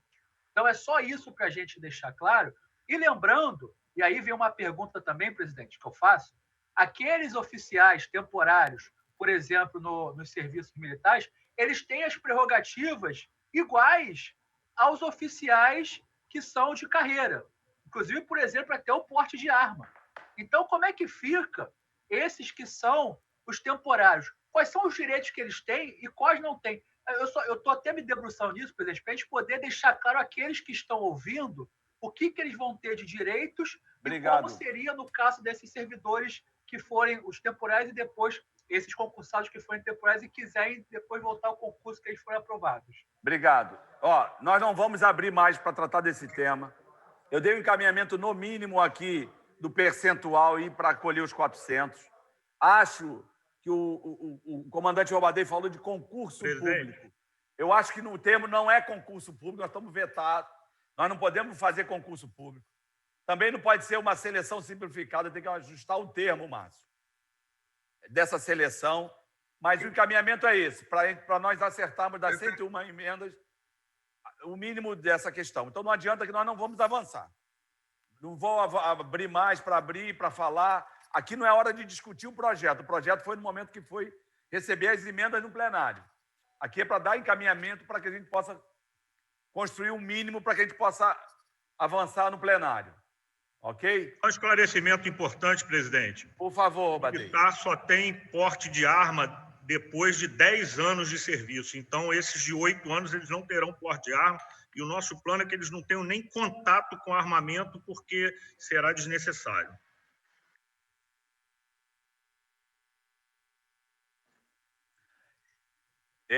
Nós vamos passar, nós temos mais 2 pontos em pauta. O secretário Pedro Fernandes está numa audiência, está terminando. Como outro ponto de pauta, nós não vamos chegar também a um acordo, eu quero dar um encaminhamento, quero ouvir 2 parlamentares em relação a esse tema. E quero ouvir os deputados que realizaram as audiências públicas. Nós estamos tratando do PL 2772 de 2020, que dispõe sobre o regime diferenciado de tributação do setor atacadista. Então, o deputado Luiz Paulo realizou as audiências, E quero ouvir mais um parlamentar que possa fazer aí alguma explicação. Alguém se habilita aí? Deputado Alexandre Knoploch. Presidente, a gente tinha até anteriormente... Está desligado, presidente, teu microfone.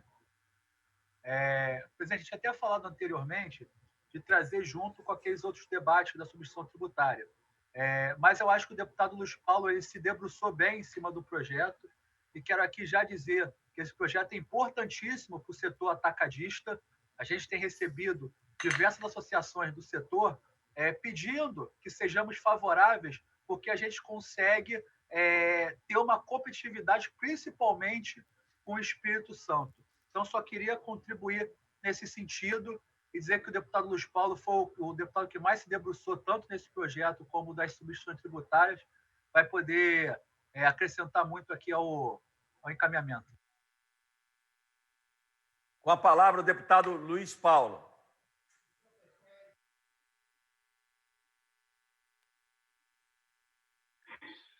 Senhor presidente, Ok. senhor presidente, senhoras e senhores deputados, o projeto de lei 2772 de 2020 talvez seja o projeto tributário que eu mais me dediquei. Mas, sob o ponto de vista da constitucionalidade, com o substitutivo proposto pela Comissão de Tributação, a CCJ, foram vencidas as questões de inconstitucionalidade, porque ele somente vigorará na hora que o CONFAS acatar o projeto. E essa era a grande questão. Em relação às perdas possíveis de ocorrerem, foi colocado um artigo exatamente para que ele seja revisto e até revogado se essas perdas vierem a ocorrer. Então, eu estou dizendo que, sob o ponto de vista da constitucionalidade, e com os pareceres também que vieram da Secretaria de Fazenda, né, o projeto fica superado. O que ele não está superado é no mérito, porque os estudos econométricos que vieram na Fazenda não têm consistência técnica, tem um grau de variabilidade muito grande. O primeiro estudo veio incompleto. O segundo, no cotejo entre perdas e ganhos, registrava-se ganhos de 500 milhões por ano. Posteriormente, verificou-se que esse número estava errado. E agora chega a informação que seria uma perda de 300 milhões por ano, que poderia ser compensada pelos ganhos de escala, pelos ganhos de frete e pelos ganhos da movimentação portuária. Então, nesse sentido, no mérito, eu vou votar na Comissão de Tributação contrário. E no plenário, no mérito, eu vou votar contrário. Mas quanto à forma de constitucionalidade, eu não tenho o que obstacular. Mas eu não estou convencido, minha cabeça cartesiana e racional é dominada pelos números.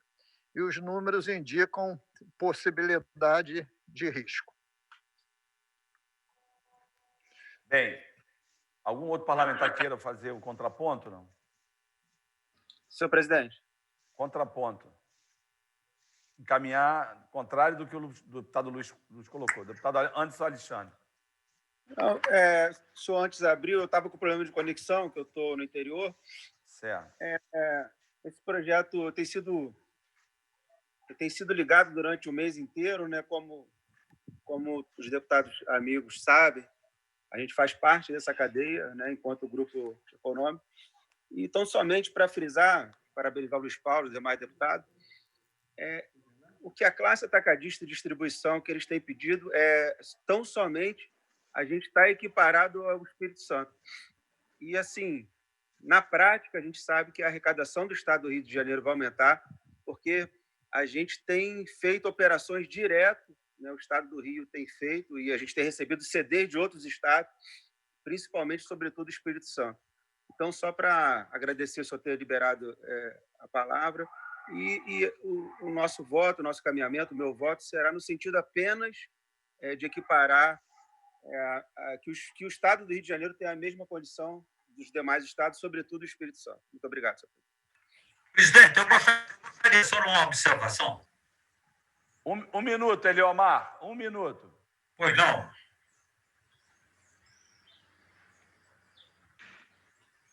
Eliomar, com você a palavra, deputado Eliomar.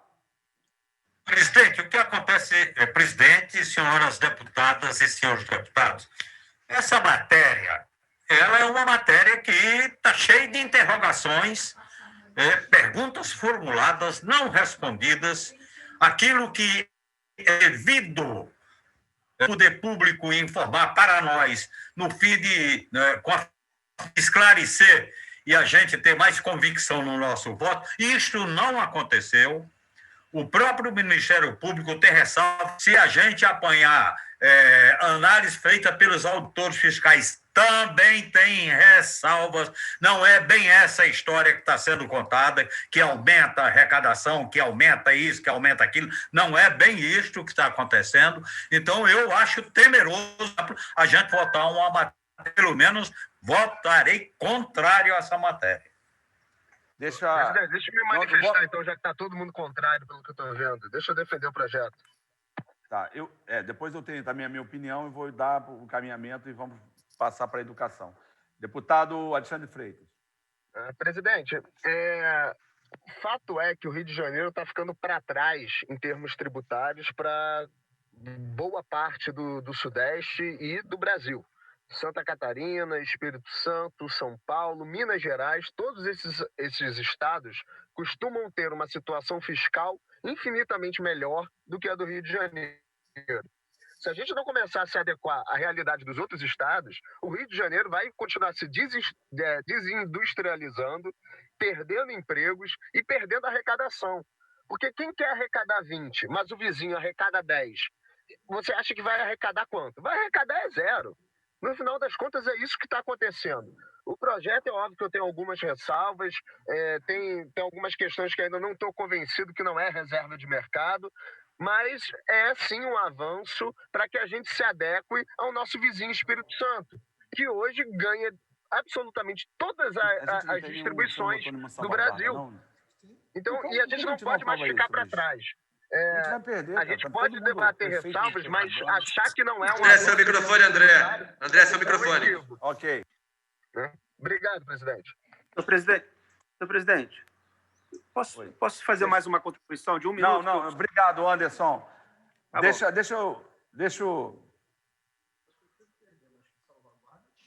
Então, eu estou aqui com o Luiz Paulo e deixa eu te dizer qual é a aflição desse projeto.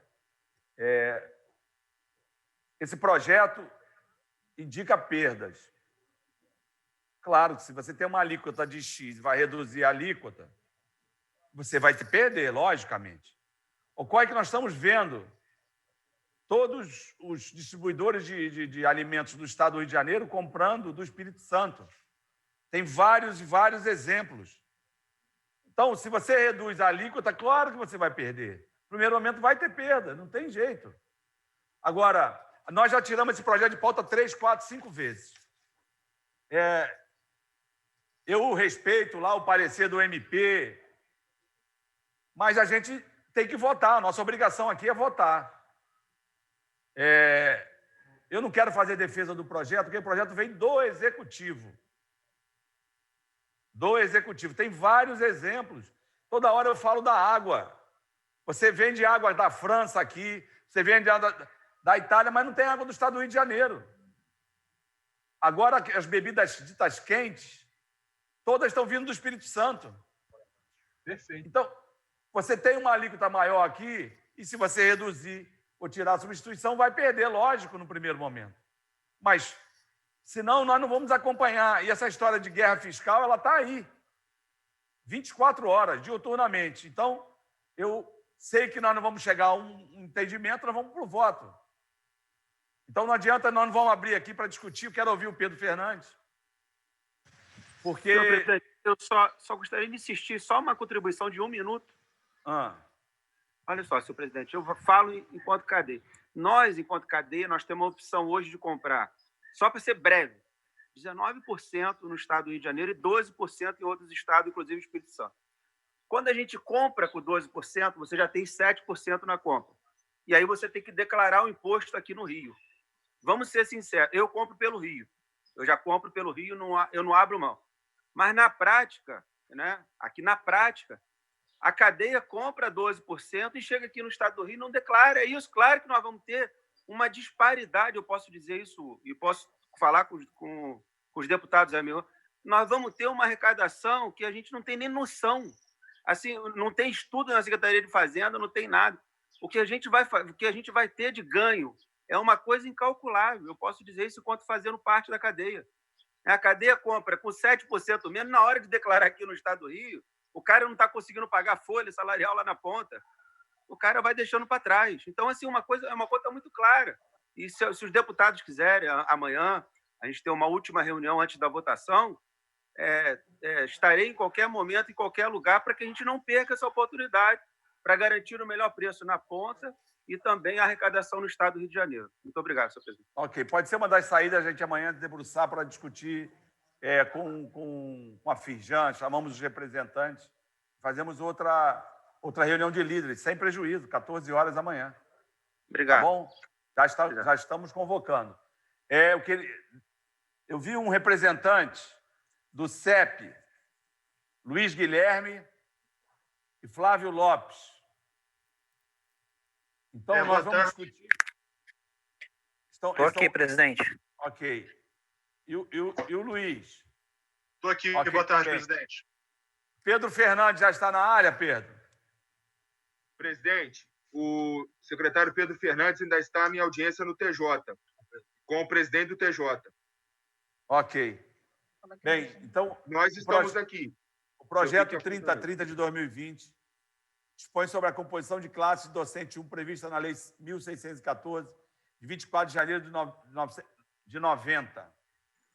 É uma mensagem do Executivo. Pergunto ao deputado Bruno Dauaire. Vai encaminhar, vai explicar o projeto, deputado Bruno? Deputado Bruno. Ô, Flávio Serafini, Vossa Excelência quer explicar, Flávio? Presidente, não sei se eu posso explicar, porque, na verdade, o projeto ele é simples.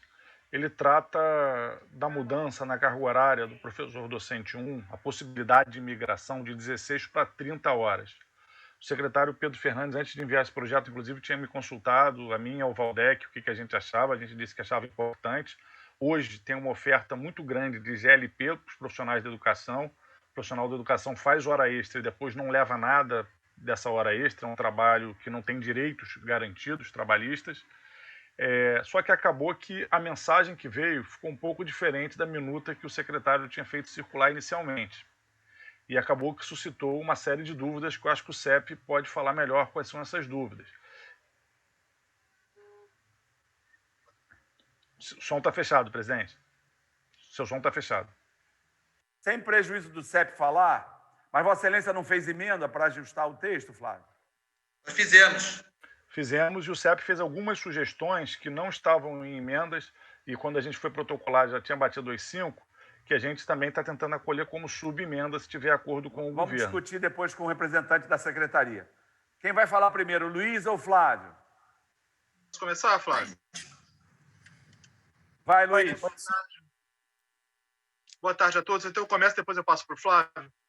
Bom, primeiramente, assim, eu gostaria acho que é importante que a gente faça aqui um registro, que é o seguinte: esse projeto ele vem num momento, numa situação onde os salários da rede estadual estão extremamente baixos e não tem reajuste há 6 anos e ausência de concursos públicos. Eu acho que é importante que a gente faça o registro desse processo. O professor hoje, iniciante da rede estadual, ele ganha R$ 1.169 pelo regime de 16 horas. Né? Bom, a nossa maior preocupação quando chegou esse projeto foi sobre a forma como a aposentadoria está sendo colocada nesse PL que veio. Né? É importante que a gente faça uma lei onde você não tenha nenhum prejuízo acerca do nosso processo de aposentadoria. Por quê? Ele está colocando uma questão ali que era a relação desse projeto com o regime de recuperação fiscal. Ou seja, enquanto você não tinha, enquanto você não acaba o processo de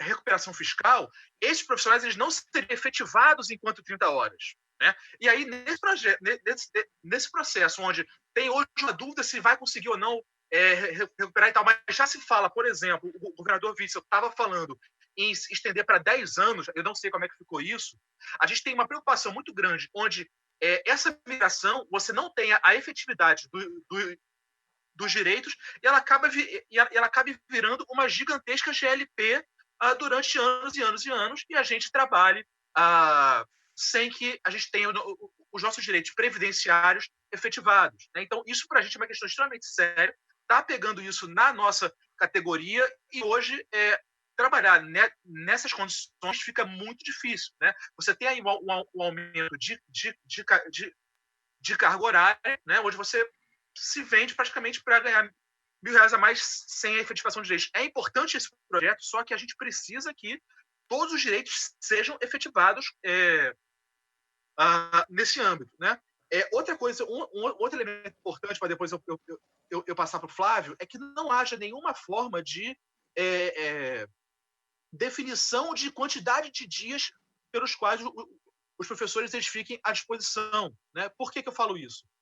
Colocou-se aí que poderia ficar 4 dias à disposição e tal, só que, ainda que aumente para 30 horas, o salário continua extremamente baixo. A gente não pode ter uma situação onde a gente precisa dedicar 4 dias de trabalho nosso sem que a gente tenha um salário condizente para pagar as contas. Ou seja, não dá para a gente ter um regime de dias oferecidos que isso vire quase que, na prática, uma dedicação exclusiva. Bom, essas são as duas primeiras colocações que eu boto aqui, aí eu passo para o Flávio. Ok. Flávio, com a palavra, Flávio Lopes, por favor. Boa tarde, presidente. Boa tarde, demais deputados. Boa tarde, o membro da Secretaria de Educação. Primeiro, acho que é importante salientar, como o professor Valdec, o professor Flávio colocaram, e o Luiz Guilherme, o fator que hoje a Secretaria de Estado tem 15 mil professores lotados em rotina de gratificação de lotação prioritária, que é a famosa GLP, que é hora extra. Uma hora extra das quais muitos profissionais acabam vinculando aos seus salários, dada a baixíssima remuneração dos profissionais de educação do Estado do Rio de Janeiro, tendo em vista que o Estado do Rio de Janeiro não cumpre o piso salarial nacional do magistério previsto na Lei 11.738, que veio para regulamentar o inciso 8 do artigo 206 da Constituição. Então, esse é o cenário da educação estadual. 15 mil professores que acabam complementando a sua renda utilizando a GLP e, necessariamente, eles complementam a renda, mas eles acabam tendo uma perda desse valor aí durante 2 meses do ano, ou seja, essa renda ela acaba, de um certo modo, ficando furada durante 2 meses do ano, tendo em vista que em 2 meses do ano o professor não recebe GLP. Então, a gente precisa ter uma clareza também que, ao longo dos últimos anos, a rede estadual vem perdendo muitos profissionais, haja vista essa questão de ter esse número excessivo de GLP. Só para a gente ter uma ideia, a rede estadual ela perdeu mais ou menos 10 mil professores de 2016 até hoje.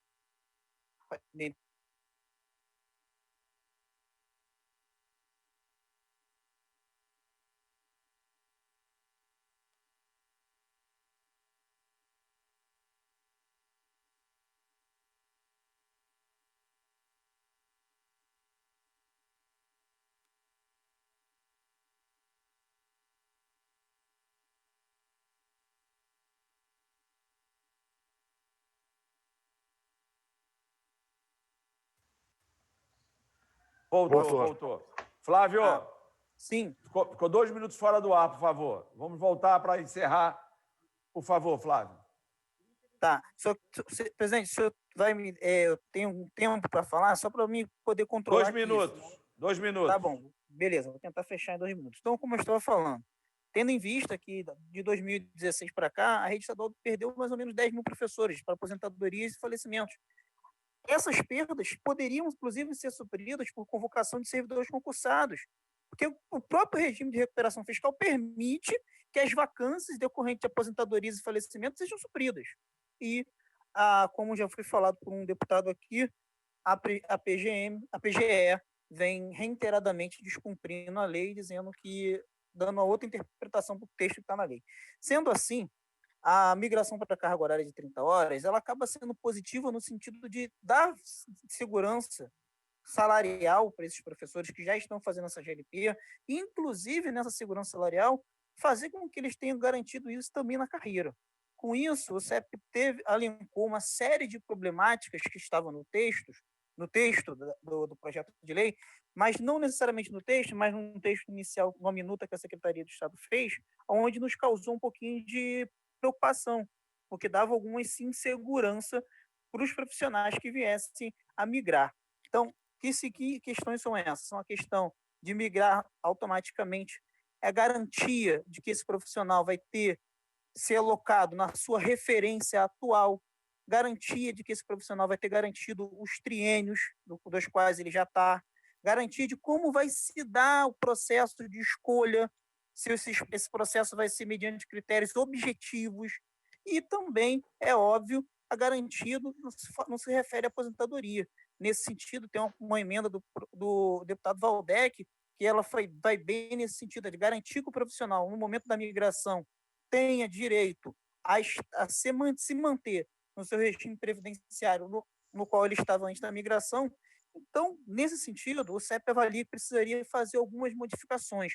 Mais uma modificação importante também seria estabelecer a divisão da jornada de trabalho do professor em sala de aula e em atividade complementar, no caso, atividade de planejamento, previsto também na Lei 11.738, que seria a distribuição de, no máximo, 2/3 com interação com o aluno. Quer dizer, nessa lei, era importante constar também a questão de 1/3 de planejamento, porque me causou uma preocupação, presidente, estou terminando já, que lá no artigo 9 do projeto de lei, a Secretaria de Estado ela revoga o artigo 1º e o artigo 2º da Lei 6.027, onde estava fazendo a distribuição da jornada do professor de 30 horas, onde ele ficaria 20 tempo em sala, 10 tempo de planejamento. E isso me causou um pouco de preocupação, o fator, no projeto de lei, a Secretaria de Estado revogar essa distribuição da jornada, onde, na minha avaliação, ela não colocou no projeto de lei. E isso precisaria entrar nessa discussão desse texto, que é a distribuição da jornada de trabalho desses professores, que vão ficar em 16 horas, e os que futuramente irão para 30 horas. Então, a princípio, encerro aqui. Estou aberto a mais esclarecimentos, se alguns deputados quiserem fazer. Obrigado, presidente. Eu queria ouvir o Márcio Pacheco pela CCJ em relação aos comentários que foi feito pelo Flávio da emendas. Eu quero ouvir o Valdec também. Márcio. Presidente, só para dizer que eu já estou à disposição, peço desculpa mais uma vez aí pelo atraso, viu? Não, Pedro, o CEP colocou a preocupação. Primeiro, acha que é positivo por conta da GLP, terminar a GLP, não é isso, Flávio? E dá a questão jurídica uma segurança, né, Luiz? Mas tem outras questões. A gente tem apoio ao projeto no seu mérito, precisamos ver os detalhes. Então, eu queria... Vamos ouvir, o Pedro já está acompanhando? 1 minuto Flávio Serafini, 1 minuto Valdec e 1 minuto Ferreirinha. Com muita precisão aonde são os detalhes. Não precisa fazer discurso que ninguém vai convencer ninguém. Com precisão, esse é o problema, para que a gente possa dar um encaminhamento. 1 minuto Flávio, 1 minuto Valdec e Ferreira. Presidente, o principal problema é que não consta com clareza no projeto como que vai se dar essa questão previdenciária. na minuta que tinha circulado, que a gente tinha contribuído antes, falava com clareza que isso era proporcional. No projeto atual, fala que os ganhos do profissional vai ser proporcional de acordo com a tabela que segue. Agora, tem uma insegurança de que, se isso não ficar claro no projeto, o profissional pode migrar e daqui a 15, 20 anos, quando se aposentar, não levar. Esse é o principal ponto que gera insegurança. O segundo também é que, na rede, quem é 30 horas já faz um terço de planejamento. E o projeto não está fazendo referência a isso. Então, que era importante também fazer referência no projeto a essa questão de um terço do planejamento. O resto são questões funcionais, que é a pessoa vai permanecer na lotação que tem, essas 30 horas vão permanecer, então, naquela mesma localidade.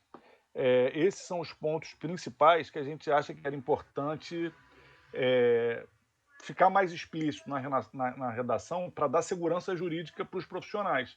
Porque tem profissional que vai, inclusive, largar outras matrículas para se dedicar ao Estado, e ele não pode fazer isso e acabar, depois chegar lá na frente e ter uma surpresa de que não vai levar para aposentadoria, não é bem assim.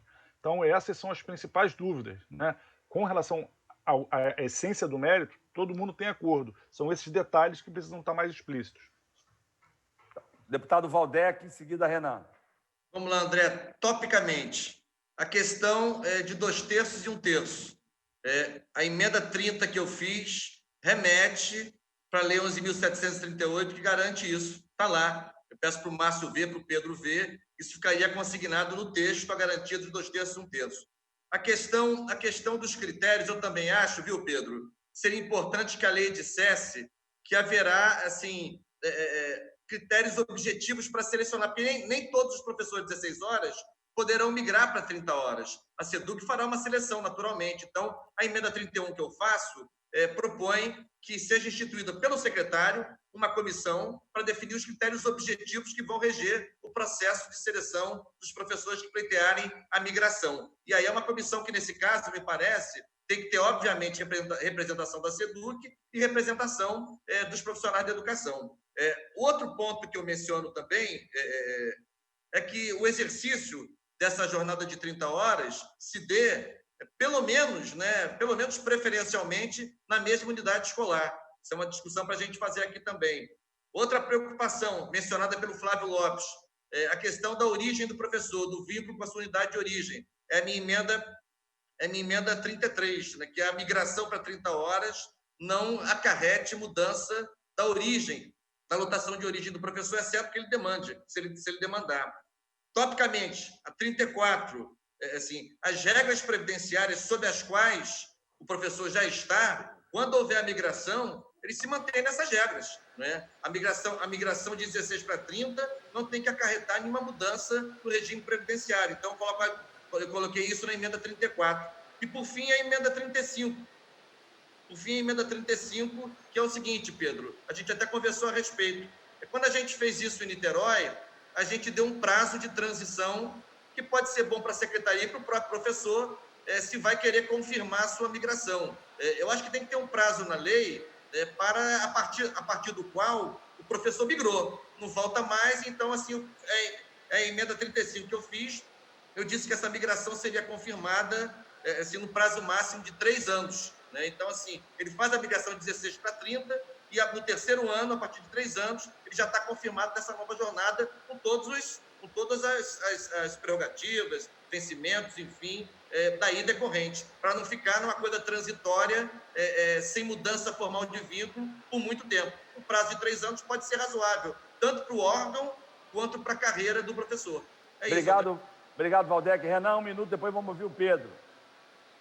Presidente, primeiro quero saudar aqui essa discussão, dizer brevemente que já é um avanço muito grande. A gente está tendo essa discussão que é muito importante para a educação, tanto por parte da Secretaria quanto por parte do CEP, do nosso parlamento aqui.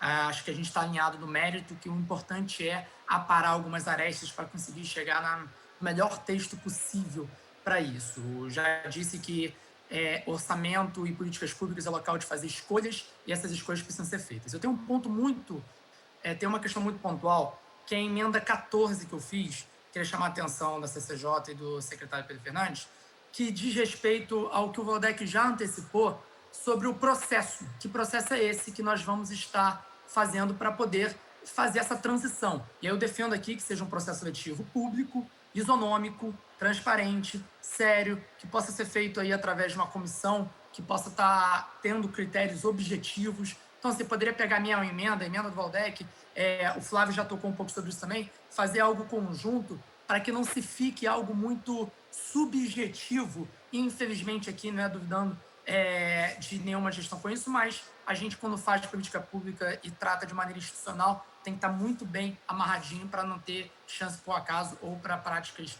que não são adequadas. Então, esse é meu questionamento. Quanto ao processo de transição ser bem objetivo, transparente e técnico. E Pedro, por favor, Pedro. Presidente, eu tenho só um questionamento. É que a gente fez uma conta aqui e enxergou um aumento de 9%, o que tornaria inviável diante do regime de recuperação fiscal. Então, só queria ter essa certeza se eu estou equivocado nos cálculos ou não. Vamos ouvir o Pedro. Presidente, boa tarde a todos os senhores e senhoras deputados. Vamos lá. Se eu perdi alguma coisa, eu peço que depois me cobre aí. Teve uma parte do trajeto que eu fiquei sem o áudio aqui. Em relação à questão da aposentadoria, sou totalmente favorável.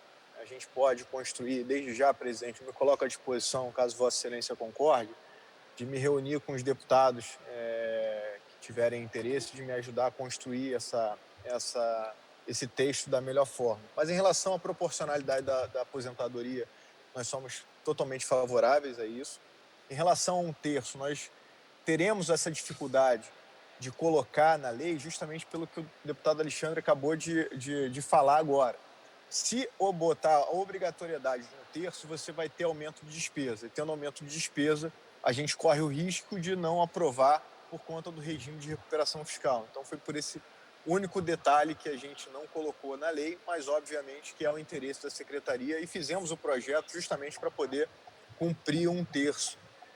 Em relação ao tempo de efetivação, não vejo problema nenhum. Acho boa a ideia de estabelecer 3 anos, nenhum problema em relação a isso. A lotação, a gente pode trabalhar com a questão prioritária, a gente não pode cravar nada, porque isso pode vir a prejudicar o próprio professor, porque escolas noturnas, por exemplo, que só funcionam à noite, dificilmente ele vai conseguir cumprir essas 30 horas, e às vezes nem é interesse do professor cumprir as 30 horas nesse local de trabalho. O processo seletivo, obviamente, somos totalmente favoráveis, vamos fazer de forma transparente, com regras claras, essa seleção interna. Enfim, presidente, eu acho que foram esses tópicos. Me perdoe se eu perdi algum, mas se tiver mais alguma dúvida do que eu falei, eu estou à disposição aqui. O que eu entendi, o encaminhamento foi aceito, é isso ou não? É isso, Renan? É isso, Valdec? Eu acho que é só agora fazer um ajuste de texto. Parece que as ideias estão confluentes. Acho que é só agora fazer um ajuste de texto. Presidente, só corrigir o secretário, é que, na verdade, existe um aumento salarial, não é um aumento de despesa, tá? É porque a gente fez o comparativo com a tabela descrita numa outra lei, e se for aplicada a tabela atual dessa proposição, vai ter um aumento de 9%, um aumento salarial de 9%, o que é vedado pelo regime de recuperação fiscal. É só esse ponto. Aí eu queria saber se eu estou equivocado nas minhas contas ou se realmente existe esse aumento nominal de 9% na remuneração dos professores estaduais. O que eu não estou questionando se é justo ou injusto, até porque eu acho que o professor ganha muito pouco, então é óbvio que é justo. Mas a questão é que nós estamos num regime de recuperação fiscal que veda expressamente um aumento salarial. E a gente não pode se dar o luxo de sair desse regime, né, presidente? Nós temos que repactuar o regime em outros termos. Isso está muito claro. Então, eu queria ouvir o Márcio, o relator da CCJ. Márcio, nós vamos votar primeiro. Sim, senhor presidente. Esse projeto não está na pauta hoje, tá certo? Isso. Então, a gente vai ajustar o texto, depois publiciza ele no grupo, tá bom? Ok. Então, eu quero agradecer aqui os representantes do CEP, o Luiz e o Flávio. Quero agradecer o comandante Robadei. Vamos tentar encaminhar aqui um acordo hoje. E amanhã vamos continuar para falarmos sobre a mensagem sobre os atacadistas, tá ok? Às 14 horas, reunião de líderes. Vou convidar representantes dos setores para que possamos discutir aqui, da indústria, da distribuição e do supermercado, tá bom? André, vamos Sim, ver se Valdez. amanhã a gente aproveita e já fecha esse texto do projeto, esse projeto agora. Não está à disposição. Beleza. Você agora pode interagir aí com o Pedro, Beleza. você, Flávio, e o Ferreirinha, com o Pedro e com o Eu estou à disposição, Valdec. Beleza, Márcio. Vamos combinar, Flávio. Um Flávio, grande Ferreirinha, abraço. vamos Em combinar. 5 minutos vamos estar no plenário, tá? Porque estou lotado aqui de deputados aqui. Um Quanto abraço. tempo? Daqui a abraço quanto em 5 tempo? minutos. 10 minutos, né, André? Fala a verdade. Pode ser. Um grande abraço a todos aí, um beijo, obrigado. Obrigado, Pedrão, um abraço, Pedro. Obrigado, presidente. Boa tarde. Presidente, obrigado aí, boa tarde. Presidente, obrigado.